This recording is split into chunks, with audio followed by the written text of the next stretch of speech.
गरीब साध साध सब नेक हैं, आप अपनी ठोरे।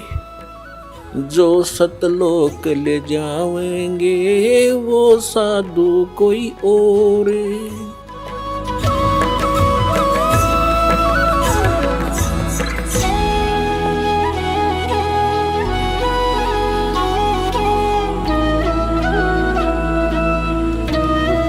तो ऐसे परमात्मा हमें चार्ज कर गए और चार्ज करके चले गए। मालिक सहश्री राय थे, सहश्री चले गए, तो हम मालिक को नहीं पहचान सके, इसलिए उनसे विमुख हो गए थे।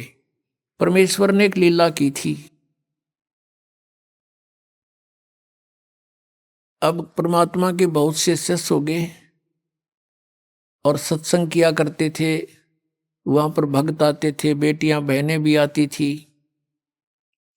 तो जब हमें सुख हो जाता है तो हम अपने परमात्मा में भी दोष निकालना शुरू कर देते। ये मन की आदत है, मन चाहता है इसे दूर करूं किसी प्रकार परमात्मा से। एक वैश्या थी गणिका, उस बेटी ने, बहन ने रात्रि के समय सत्संग सुन लिया। कोई दया हुई परमात्मा की, वह झांकी में बैठ गई अपने मकान में। रात का समय था, कहीं दूरी पर सत्संग हो रहा था, और रात्रि का जो साइलेंट पीरियड होता है, बिल्कुल शांत मौसम होता है, वातावरण, दूर तो का आवाज जाती है, और परमात्मा तो चाहे उसको सुना दे घर दूर बैठे।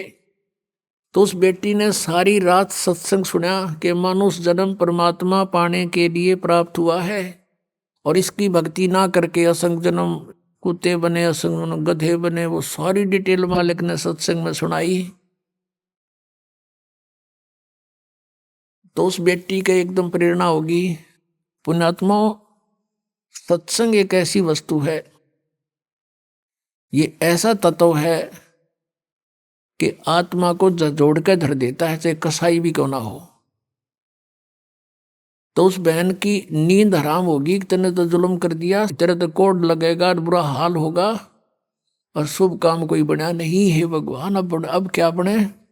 सारी रात बेचैनी में इधर उधर घूमती रही। जब सत्संग के बोलिया तो अगले दिन वो फिर मालिक ने दया करी, वहीं आसपास किसी दिन, एक दो दिन के बाद वहीं सत्संग उसके हो गया आसपास। अब वो लड़की वहां पहुंची, परमात्मा से कहा कि हे गुरुवर, क्या मेरे जैसी पापन का भी उद्धार हो सकता है। परमेश्वर ने पूछा, क्या बात बेटी, या तो कोई भी मुझे निरपराध व्यक्ति नजर नहीं आता, सभी कोई ना कोई अवगुण करते ही रहते हैं, और सत्संग में उसी का समाधान होता है। उस लड़की ने कहा, परमात्मा मैं तो बहुत निकम्मी औरत हूं, ऐसे ऐसे मैं गणिका हूं, वैसा हूं, क्या मेरे जैसी दुष्टा का भी उद्धार हो सकता है। परमात्मा ने कहा, बेटा अब कितना ही मैला कपड़ा है, उसका साफ करने का तरीका साबुन और जल है। सत्संग यही काम करता है। लेकिन बेटी, पीछे बनी सो बनी, आगे मत करना। कान पकड़ दिया उस बेटी ने कि आज के बाद परमात्मा कुछ भी नहीं करूंगी, मैं अपना मांग का भोजन खा लूंगी। फिर परमात्मा ने कहा, बेटा जो भी तेरा ठीक है संस्कार था, लेकिन इस संस्कार को चेंज कर देंगे हम, भक्ति करना। अब उस लड़की ने उपदेश ले लिया। अब पुण्यात्मा जिसका लागे सोतन जाने, उसने तेन सोचा तू मरगी कति बिरान माटी होगी तेरी, और उम्र भी 45 के आसपास हो चुकी है। और पुण्यात्माओं को ये काल जगह जगह अच्छी बुरी तरह फंसाता है। तो उसके लगन लगी, पिछला संस्कार प्रबल था बेटी का, जहां भी सत्संग हो लड़की वहीं पहुंच जा, और निकट जा बैठे मालिक के मुंह की तरफ देखे और सत्संग सुने, गहराई से विचार करे। अब क्या होता है कि वहां संगत में जैसे कोई और बाहर के व्यक्ति कहने लगे रहे, तो तुम्हारे गुरुजी के पास तो वैश्या भी जान लगी, सुप्रसिद्ध वैश्या थी वहां उसकी, काशी शहर की। तो कुछ एक ने तो अपनी बहन बेटियों को, अपने जैसे पुत्रों को जाना बंद करवा दिया, और कुछ एक जो वहां जाते थे वो उस लड़की को धमकाने लग गए, तो मत आया कर यहाँ पर, तने गुरुजी की बेइज्जती करा दी, हैं, सारे शहर में चर्चा हो रही है। अब वो रुके क्योंकि उसको तो मुश्किल तरह पाया बेचारी ने, और वहां से दूर होगी तो उसने हिसाब ला लिया कि तेरा तो नाश हो गया, नरक में भी ठिकाना नहीं है। तो अगले दिन परमात्मा के सामने रोने लगी, प्रभु आपकी बेटी है तो पापन, प्रदाता अपना आश्वासन दिया है कि पापी भी पार हो जाते हैं, इस आस में मैं आपके चरणों में लग रही हूं और मुझे यहाँ आने के लिए मना किया जा रहा है। परमात्मा ने कहा क्या बात सारी बता, कि ऐसे ऐसे कुछ भक्त कहते हैं, कुछ माई कहती हैं कि तू नीच है, यहाँ मत आया कर, गुरु जी की बेइज्जती करा दी। तब परमात्मा ने कहा बेटा तू खूब आया करे, और तुझे मना करे उसको मुझे बताना है। फिर परमात्मा ने सत्संग के माध्यम से उनको आगाह किया, भाई कोष्टी हो वह संत बंदगी कीजिए, हो वैश्या के विश्वास चरण चित दीजियो। यदि कोई भगत का कोड भी लाग रहा हो, चाहे कैंसर हो रही हो, लाड़ पड़ती हो, और वो भक्ति कर रहा है, नाम ले रखा है, उससे नफरत नहीं करनी चाहिए, उसको भी सच्चाई बुलावे, प्यार से बोले। ये तो किसी का भी हो सके यह बीमारी, तो आपका भी हो सके जब बकवाद करोगे तो। लेकिन अब वो भक्ति कर रहा है तो भक्त हो गया वो, और इससे उसको राहत भी मिलेगी। और जैसे कहते हो वैश्या के विश्वास चरण चित दीजिए, यदि किसी बहन बेटी गलती से किसी भी दुष्कर्म में फंसी हुई है और वो भी सच्ची लगन से भक्ति करती है, कहते उसको भी रिस्पेक्ट देना, बकवाद नहीं करनी चाहिए। तो इस तरह के बहुत से प्रमाण दिए कि इंसान अपने अवगुणों को नहीं देखता, दूसरों में दोष निकालता है। और ये खास बात होती है कि चोर को चोर दिखाई देते हैं और दुष्कर्मी को सभी दुष्कर्मी दिखाई देते हैं। एक चोर आकर के एक नेक व्यक्ति के घर पर रुक गया, राह चलता अतिथि बनके। अब उस नेक व्यक्ति ने उसको एक नेक अतिथि जाना, क्योंकि वो स्वयं नेक था, उसने उसको चोर नहीं माना, खाना खिलाया, बढ़िया वस्त्र दिए, सर्दियों के दिन थे, अपने घर में चौक में सोया जहां आप सो रहा था। अब धनी तो सो गया ठाठ से, चोर उठा, उसका धन निकालकर रात को चंपत हुआ। अब वो चोर तो चोर था, लेकिन उस नेक आदमी को चोर दिखाई नहीं दिया। फिर एक नेक व्यक्ति उस चोर के घर पर डट गया, राह चलता। अब उसने रोक लिया, रुक गया। अब वो नेक व्यक्ति तो सामने सो गया उसके घर पे, और वो सारी रात जागता रहा, कदे यू चोरी कर ले जा रात ने, कदे चोरी कर ले जा रात ने, नो जागता रहा, क्योंकि वो दोष उसमें खुद विद्यमान था, उस नेक व्यक्ति में नहीं था, अतिथि में।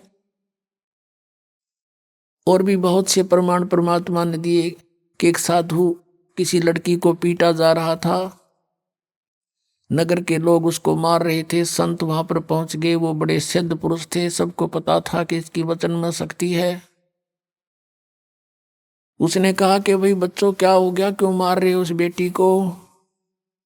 सभी गांव वालों ने कहा कि ये उल्टा है, ये यहां दुष्कर्म करती है। तो संत ने कहा कि एक काम करो, रुक जाओ, ऐसे नहीं, इसको सजा हम बताएंगे, ऐसे देना, सब पत्थर उठाओ एक एक, और एक एक पत्थर इसको मारेंगे, इसको तरफा तरफा के मारेंगे, सब उठा लो। सब ने एक एक पत्थर उठा लिया। और संत ने कहा भी इसका पत्थर वो मारे जिसमें कभी कोई अपराध ना किया हो, जिसके मन में ये दोष ना हो, वो करे इस काम ने, नहीं तो यहीं भस्म हो जाओगे। एक के हाथ में पत्थर ना रहा और छोड़ कर दूर जा खड़े हुए। परमात्मा ने कहा रे कुछ तो सोचो निकम्यो, ये अकेली दुष्कर्म करती थी या तुम्हारे गांव का भी था कोई। नीचे मुंह कर लिया, उसको क्यों नहीं पीट रहे तुम। तो कहने का भाव ये पुण्यात्माओं, हम जब भगत बनाएंगे, परमात्मा के मार्ग में चलेंगे, तो इस तरह की सांसारिक बाधाओं से भी हमने निपटना होगा, और प्यार के साथ, इस ज्ञान के साथ हमने आगे बढ़ना है। अब वह लड़की आने लगी, लेकिन इतना ज्ञान सुनकर भी बुद्धि भ्रष्ट व्यक्ति उसी तरह व्यवहार करते रहे उस बेटी से। परमात्मा की आत्मा दुख पाई कि ये दुष्ट अभी समझे नहीं मैं क्या कहना चाहता हूँ। अरे जब इनके इतने कष्ट थे, सब सो जिक्र करा करते हैं, भगवान हमें से सुख हो गया, मुझे ऐसे सुख हो गया, आपकी दया होगी, हमारे तो बुरा हाल हो रहा था, आपने बसा दिए। और आज स्वयं ये प्रभु पा के गए यहाँ पर अरेंजमेंट करने वाले। तो परमात्मा ने क्या किया, वह लड़की को बहुत तंग करने लगे, तो परमेश्वर क्या करने लगे, उस लड़की के घर पे जान लगे, बेटी मैं आऊंगा वहां तेरे घर पे। अब वो बदनाम क्षेत्र, और वहां कबीर परमेश्वर जावे, और चौक में बाहर चारपाई लगा ले, मेन गली के ऊपर गेट, वहां सामने चारपाई लगा कर बैठ जा, लड़की बैठ जा सामने, लड़की के पैरों पे पैर रखकर वो पैर दबा, और परमात्मा उसके सांथलों पर पैर रख कर बैठ गए। और वो चेले जान देखे खे दे ही जा, और भी बताऊं कहा जा दिखाऊं तेरे गुरु जी के कारनामे। अब कहने का भाव यह है कि परमात्मा ने सोची या सुर सुर सुर सुर अच्छी ना होती, लाइन का एक कब परीक्षा कर लो, किसी एक भक्त रह रहेंगे, उनको समझ चुके थे कुछ हद तक आदरणीय रविदास साहिब जी, और वो ज्यादातर कबीर साहिब के साथ ही रहते थे। रविदास जी से कहा कि भगत एक काम कर, एक हाथी ले आ किराए पे, हाथी किराए पे ले आई, और उस लड़की से कहा बेटी कल तो पूरी तरह अपना पूरा श्रृंगार करके आ जाना। अब ठीक पिताजी, जो आपकी आज्ञा, आपकी बेटी हाजिर रहेगी। तो उसने ऐसे अपना सारा श्रृंगार किया, और परमात्मा कबीर जी ने क्या किया, एक बोतल में गंगा जल भर लिया, सफेद बोतल में, लड़की को बिठा लिया बीच में, और हाथी के ऊपर रविदास जी को बना दिया ड्राइवर यानी पीलवान, और आप बैठ गए पिछले साइड में, और लड़की के कंधे पर हाथ रख लिया, आधा लटके न्यू आगे ने चेस्ट की तरफ, और एक हाथ में वह गंगा जल और बोतल पीवे न्यू, और उस लड़की न्यू करे उड़ा बैठे बैठे। अब परमात्मा ने कहा रविदास जी को कि मेन बाजार में के काट दिया अपनी गाड़ी को। अब मेन बाजार में के काट दिया परमात्मा ने वो हाथी, और जो देखा वो अरे कौन है यो भाई, सरेआम वैश्यावृत्ति शुरू करती, कि कबीर है जो लाया धानक कबीर भगवान बतावे थे, उनके चेल्यान लाओ बुला बुला के, क्या जा तेरे गुरु जी के कारनामे दिखाते हैं। वो तुम सा देखा न्यू कहे ना, मैं तो वहीं आ गया, जाया करता कदे कदे, मैं ना जाता था वहां पर, मुझे तो फलाना लेके गया था एक दिन। इस तरह कहने का भाव ये है कि 64 लाख का ग्रुप हो गया था, और इस लीला न देख के एक नहीं पाया टोया भी, सब विमुख हो गए परमात्मा से। अब क्या बताते हैं आदरणीय गरीबदास साहिब जी, कहते हैं परमेश्वर ने यह लीला किस लिए की थी, कि बड़ुआ बड़ुआ सब कहें कोई न जाने खोजी, दास गरीब कबीर कर्म यो डारे सिर का बोझे। सब उसको बड़ुआ बड़ुआ कहने लगे परमात्मा को, कोई इस गहराई से समझ नहीं सका ये लीला क्यों की थी, कि दास गरीब, गरीबदास साहिब जी कह रहे हैं कि कबीर कर्म और डाल ले सिर का बोझ, के ये 64 लाख का वजन धर लिया सिर के ऊपर, एक भी चेला नहीं ये मोक्ष होने जोगा, कहते इनको पटक रहा, अपने अपने सिर से पटक रहा है इनको नीचे। अब परमात्मा उनसे कहा करते थे कि जब तुम्हारा विनाश होया पड़ा था, किसी को कोई दुख था, किसी को कोई दुख था, जब तो मैं भगवान था, और आज मैं शैतान हो गया, इतनी बुद्धि काम करती है तुम्हारी। अपनात्मा गुरु से विमुख होने के दो कारण होते हैं, एक तो गुरुद्रोही बन जा, और एक वैसे अपना कोई किसी कारण से गुरु के प्रति दोष ना रखकर उन्हें छोड़ जा मार्ग ने, तो उसमें अंतर होता है। गुरुद्रोही जो होते हैं, गुरु में दोष निकाल कर, उस 64 लाख के 64 लाखों ने गुरु जी में दोष नहीं माना था, लेकिन लोक लाज से जाना बंद कर दिया। कुछ एक थे जो उसमें मुखिया से, जो कुछ टाइप के लोग होते हैं जो स्वयं निकम्मे गणे होते हैं, तो वो परमात्मा के विमुख दोष रखा करते थे, तो उनको गुरुद्रोही कहा जाता है। और जो वैसे किसी कारण से विमुख हो जाते हैं तो उनको परमात्मा क्षमा कर देते हैं। इनको मालूम है कि इन प्राणियों के ऊपर कई प्रकार के प्रेशर है, लेकिन अब पिछली पीढ़ी तक लाने के लिए उनको चार्ज कर दिया था, उनकी भक्ति करवा दी, उनसे दान धर्म करवा दिए थे। तो उस कारण से फिर मनुष्य जन्म मिलते हुए आप जी को अब तक आ रहे हो।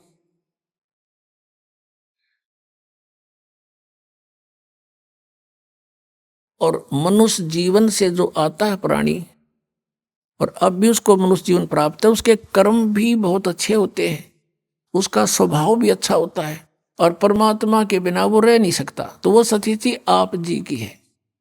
आप कहीं ना कहीं भटक रहे थे भगवान की खोज में, चाहे कर रहे थे कुछ भी, वही यहाँ आ रहे हैं।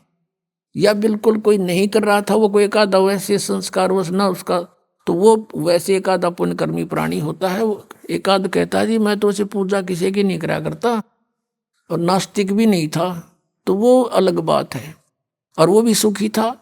और जो तुम साधनाएं करते थे, ऐसा लगता था जैसे हम ये पूजाएं करते हैं शायद इन्हीं से सुख है, और दुख आने लगे जब वो पूजाएं कोई सहयोग मिला नहीं। तो इस प्रकार हमने इस ज्ञान को भी समझना है और भगवान को भी जानना है।